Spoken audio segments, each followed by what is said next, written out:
Okay, hello, POLSCI001. Doing Chapter 9 today. Um, hopefully, if you guys have any questions, come to my office hours. I'll be more than happy to help you. Want to go over Chapter 9, not take a long time. Again, this is going to be a short chapter, just like Chapter 8. So let's get into it. So what is an ideology? Relatively coherent set of ideas. What people truly believe about how society should function is an ideology. So what are people's attitudes and values about government? Should government be bigger and solve all problems in society, or should government be smaller and get out of people's way? That's really the crux of the two main ideologies in the United States. Bigger or smaller national government. So ideology can describe human nature. Good or bad. Some people will see the good in all human beings. Some people will see the bad in human beings. So, how do you see human beings? Do you trust others or not? Fixed or flexible? Are we open-minded or closed-minded? Do we take in more information and then maybe make a decision on arguments that are being based, or do we just shut down when we have someone that opposes us in our thinking? Positive and negative. Again, that goes to good or bad.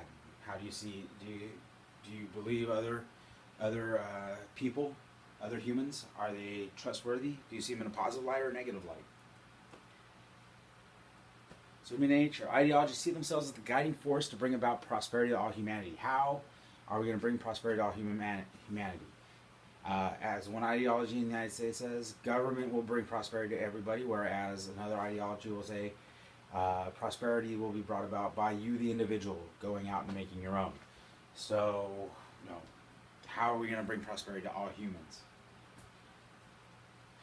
So their way is the best and the other way will not work at all. So you have to listen to me because I am right and they're wrong. So one sees humanity as good and the other ideology will see humanity as bad. So it just depends on where you sit. Both are vying for power to control their views of humanity. And they will institute their laws when they're put in to control human behavior. So the purpose of government. So two main ideologies see government in a very different light and have argued for and against government throughout American history. This argument has been in American history since its inception. Who should be more powerful, the national government or the state government? I think this is like the power problem in one of the chapters. One ideology wants to increase the power of the national government, whereas the other ideology wants to decrease the power of the national government. So one wants bigger national government, one wants smaller national government. This has been the crux of American. This is the core of American argument. Is which is more powerful, the national government or state governments? We fought a civil war over this idea of who holds more power. So the majorisms, there's two majorisms in the United States. We have liberalism and we have conservatism. So these are two main ideologies within the United States. So we'll look at conservatism. Conservatives are traditional. Conserve, keep it the same. That's what conservative means. Skeptical of change, so fearful of change, the idea of change. Order can be created by institutions, so like the police, as well as by government. So create laws to keep order within society. So government must maintain domestic order. For conservatives, that's the main purpose of government. The main job of government is to protect rights.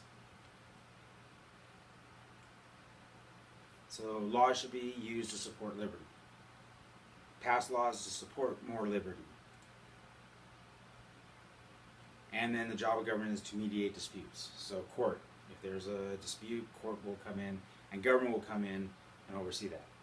Modern conservatism, small government, so wants small government. So when we talk about one wants big government, one wants small government, conservatives want smaller government, and the individual will go out. So anti-social programs, the individual will go out and make their own. Where social programs are the government is solving problems. Free market, if a company goes bankrupt, they go bankrupt. stronger support of national defense, put more money into national defense, and not as much money into social programs. So both in conservative ideals is take money for social programs, put in national defense. For liberal viewpoint, take from national defense, give to social programs. Conservatives are tougher on crime. Moral regulatory policy, marriages between a man and a woman. So liberalism. The root of liberal means change. So there's classical liberalism and modern liberalism. So we look at classical liberalism, this is more the ideas that are closer to today's conservatism. So rooting the ideas of the writings of John Locke, individual rights, reason, people should use reason to understand the natural and political world. Make your decisions through reason, not emotion. Individualism, you, the individual, can go out and make your own and be as successful or unsuccessful as you want. Liberty, you have freedom, the right to life, liberty, pursuit of happiness, according to the Locke, right? Or life, liberty, and property. So you have freedoms. The social contract, you give up some rights so that the remainder of your rights are protected by society or government. So they do believe in the idea of the social contract. And property rights. Property rights are important for Locke. Economic rights are tied to political rights.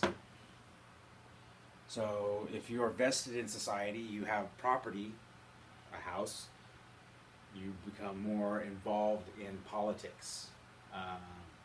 You pay your taxes, then you might go vote if you want. If you're not happy with roads, then maybe raise taxes. If you think taxes are too high, you want them lowered. Modern liberalism today. Equality, the use of laws to limit discrimination. So create more laws to limit any discrimination, be it in society, the workplace. Liberty, use of law to protect civil liberties. Your civil liberties are the rights given to you by the first 10 amendments.